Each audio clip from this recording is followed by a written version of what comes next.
మోకిల ప్రాజెక్టుపై విచారణ జరపాలని డిమాండ్ చేశారు బీజేపీ ఎంపీ రఘునందన్ రావు. పోచంపల్లి శ్రీనివాసరెడ్డి, నవీన్ రావుల పాపం పనులపై విచారణ జరపాలన్నారు.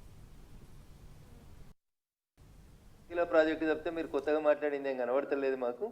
నిజంగా నేను కూడా రాష్ట్ర ముఖ్యమంత్రి గారికి చెప్పదలుచుకున్నాను. మోకిలలో జరుగుతున్నటువంటి ప్రాజెక్ట్ ఏదైతే ఇందాక కవిత గారు పేరు చెప్పారో ఆ ప్రాజెక్టు మీద కంపల్సరీ విచారణ జరిపించాలి. దాంట్లో ఉన్న లాక్యునాస్ ఏంది అనేది చూడాలి. ఆ మోకిలా ప్రాజెక్టుకి సంబంధించి అనుమతులేంది, డబ్బులేంది, ఈ పోచంపల్లి శ్రీనివాసరెడ్డి అనేటువంటి ఎమ్మెల్సీ ఏడికేలో ఏడ శ్రీమంతుడైండు, నవీన్ రావు అనేటువంటి ఎమ్మెల్సీ అవకతవకలేంది, వీటి మీద రాష్ట్ర ముఖ్యమంత్రి గారు ఏసీబీ డీజీ వెంటనే చర్య తీసుకోవాలి. ఇట్లా అడ్డగోలుగా సంపాదించుకొని పైసలతోటి ఇష్టం ఉన్నట్టు చేసుకుంటూ పోతున్నటువంటి ఈ సామ్రాజ్యాన్ని విస్తరించుకునేటువంటి కార్యక్రమాన్ని బంద్ చేసేయాలి.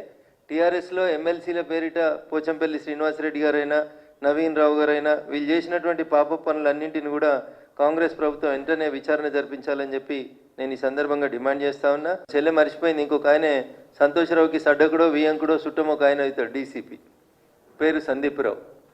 ఈయనను పెట్టి నా దుబాక ఉప ఎన్నికల సందర్భంగా ఈజ్ ద సూపర్ మ్యాన్ అన్నట్టు, పోలీసులో సూపర్ కాప్ ఈయన. టెలిఫోన్ ట్యాపింగ్లో కానీ పైసలు పట్టుకోవడంలో కానీ ఇప్పటిదాకా పేరెవరు మాట్లాడలేదు, కానీ వారి పేరు సందీప్ రావు. వారు అప్పుడు టాస్క్ ఫోర్స్ డీసీపీగా ఉన్నారు నార్సింగ్ ఏరియా, నేనుండే ఇంటి ఏరియాకి టాస్క్ ఫోర్స్ డీసీపీగా ఉన్నారు సందీప్ రావు గారు. వీరి నాయకత్వంలో ఒక 3-4 సిఐల్ని పెట్టుకొని మా ఇంటి చుట్టూ వాచ్ పెట్టి మమ్మల్ని నానా యాగి చేసి టార్చర్ పెట్టినటువంటి పెద్దలు కూడా సందీప్ రావు గారు. ఇట్లా మీరు పోలీసులను అడ్డం పెట్టుకొని చేసిన మంచి పనులు చెప్తుందేమో కవిత అని నేను అనుకున్నా.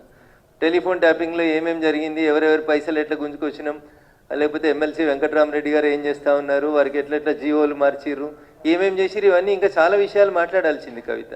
మీరు మాట్లాడేవన్నీ అన్ని ప్రజలకు తెలిసిన విషయాలే మాట్లాడారు, కొత్త ఏం మాట్లాడలేదు మీరు.